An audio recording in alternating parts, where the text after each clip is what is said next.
Miegodami nepailsite, jaučiatės irzlus ir paniurę, pamirštate smulkmenas, jaučiatės prislėgti ir izoliuoti? Nesijaudinkite, mums visiems teko tai išgyventi, galbūt paprasčiausiai patyrėte per daug streso. Stresas ne visada yra blogai, jis gali būti naudingas, kai reikia papildomos energijos susikaupti, pavyzdžiui, kai sportuojate ar sekote kalbą. Bet nuolatinis stresas, su kuriuo dauguma mūsų susiduriame kasdien, keičia smegenis. Chroniškas stresas, kai persidirbate ar baratės namie, gali paveikti smegenų dydį, jų struktūrą ir funkcijas. Netgi turėti įtakos genetikai. Stresas prasideda taip vadinamoje pogumburio hipofizės antinksčio ašyje, sąveikaujant smegenų endokrininėms liaukoms ir inkstams, kurie kontroliuoja organizmo reakciją į stresą. Kai jūsų smegenys atpažįsta stresinį situaciją, hipofizės antinksčių ašis akimirksniu aktyvuojasi ir išskiria hormoną kortizolį, kuris kūnui duoda impulsą veikti. Bet didelis kortizolių kiekis ilgainiui išsekina jūsų smegenis.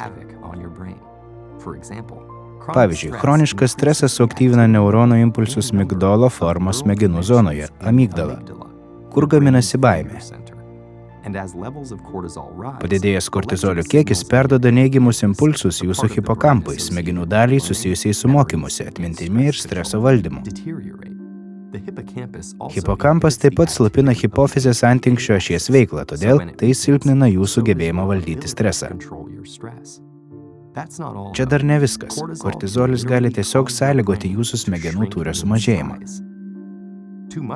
O tai susilpnina jungtis tarp neuronų ir mažina prefrontalinę žievę, kuri reguliuoja elgseną, koncentraciją, sprendimų priėmimą, nuomonę ir socialinę sąveiką. To pasekoje hipokampe nebesusidaro naujų smegenų ląstelių. Tai reiškia, kad chroniškas stresas apsunkina mokymas ir naujų dalykų įsiminimą.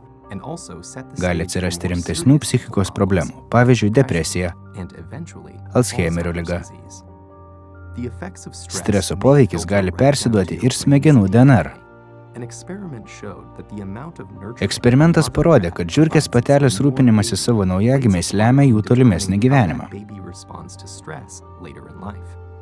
Rūpestingų žiurkių mažyliai buvo mažiau jautrūs stresui, nes jų smegenyse išsivystė daugiau kortizolio receptorių, kurie reaguoja ir malšina stresą. Nerūpestingų žiurkių mažyliai priešingai buvo jautresni stresui. Šie epigenetiniai pakitimai įtakoja genus, nekeičiant genetinio kodo tiesiogiai.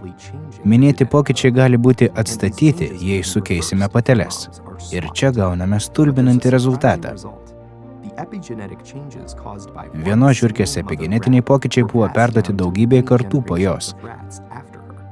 Kitaip tariant, jos veiksmų pasekmės buvo paveldimos. Ir tai nėra blogos naujienos. Yra daugybė būdų atstatyti kortizolio žalą smegenims. Veiksmingiausi ginklai yra mankšta ir meditacija, kurių metu svarbu gilus kvėpavimas ir koncentracija į supančią aplinką.